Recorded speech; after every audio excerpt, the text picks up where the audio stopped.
we sisters were hoping from the very beginning to be able to somehow bring women in to stay with us as guests, and to be sheltered, to live together with us, because that is part of our charism and the way we live in all of our other missions. And so starting above the Shalom House was really a wonderful way to be living together with the homeless. And it was a wonderful 2 years of being with them. And we started out with a street ministry. We started a street ministry, which now we have many volunteers and people who help with lunch bags, sandwiches, and clothing and personal hygiene items that we take out to the homeless twice a week on our street ministry. So we started that, and we were living there, and then we realized that there needed to be a change, that the sisters needed to be in a different place besides above a men's shelter. And so this convent came up and belongs to the Archdiocese, and it had been abandoned for a few years. And so it was just amazing the way it happened, because the minute we started, before we actually even got the key to the convent, people just started coming to us. Joe Walrod from Ascension Parish and other people who were Knights of Columbus or from other parishes. They came and they knew about it, and they wanted to help us to get this convent in a livable condition. And it was just a whirlwind for the first year that we were here. I talked with Father Gary Pennings, the Vicar General of the Archdiocese, and talked to him about our desire to bring women in to stay with us. And we decided that, with their permission, that we could have some women come and stay with us temporarily as guests, but we would not become a homeless shelter. And we want the women who come stay with us, for whatever reason they're having difficulties, and there has been every situation you could imagine that has caused a woman to be on the streets or homeless for whatever reason.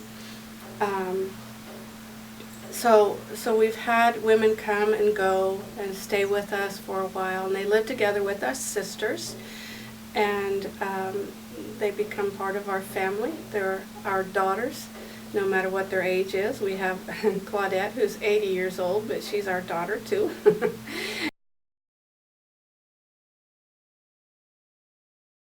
Right now we have 6 sisters. 1 is from Paraguay, 4 are from Brazil, and I am from the United States, from Kansas. And we have, I believe, 6 women with us currently. We had one woman who was from Guatemala, who came from Los Angeles with her 2 daughters, who were 18 and 13, that ended up being without a place to stay. So they just moved out just a few days ago. So we have 6 women with us right now as guests. We have a group of lay associates who are mostly Spanish-speaking from the Hispanic community. There's 40, I believe, right now. And our sisters and our friars give formation to them. We hold retreats and events that they help with. Our sisters and friars give spiritual direction to our lay associates. We have a music ministry that is very active, and we've also started a young adult ministry where we're getting involved with young adults from 18 to 30 years of age and getting ready to hold our first young adult retreat. We've had some youth retreats in the past, and our sisters and our friars, they get invited to preach and to hold retreats, and So there's many aspects. We also have friars and sisters who are studying. We have 2 sisters and 2 friars who are studying English at Donnelly College. Monsignor Swetland has become a big part of our lives because we have a lot of sisters and brothers studying at Donnelly College. We have 2 friars who are wanting to become priests, and so they are now studying at Donnelly, studying philosophy, and 2 friars from Paraguay are studying English as a second language. So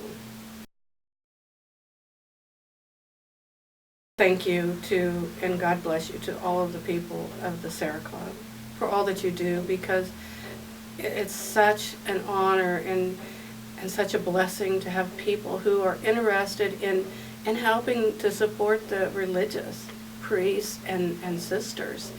And we're very happy in this archdiocese. We have a wonderful archbishop. We're very grateful to him. He's a wonderful father, and he's a man of great prayer. And the priests of this archdiocese and the religious, they're so welcoming. And I want to bring that up and say something about it, because I know in my heart that these young religious who have come from Brazil and from Paraguay have adapted so well here because of the warm welcome that they have received from the people of the different parishes, the people from the Hispanic community, the archbishop, the priests, and the other religious in this archdiocese. They have adapted so well because of this warm welcome.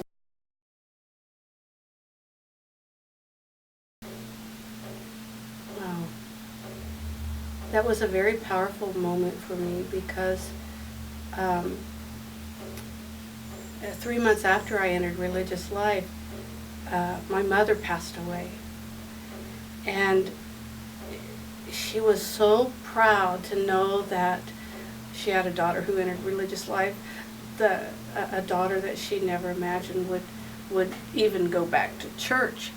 I went to church until I was 17 years old, and I just felt, I think what I felt the most was unworthiness and gratefulness, and just in awe of knowing that God can take someone who is so much in the darkness and so far from him and transform them and even have them enter religious life. And so I was thinking about that and how there's hope for all of us.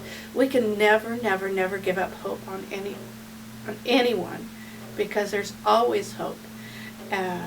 Like St. Augustine's mother, who never gave up hope on her son. And God never gives up hope on us. And so that's what I was thinking.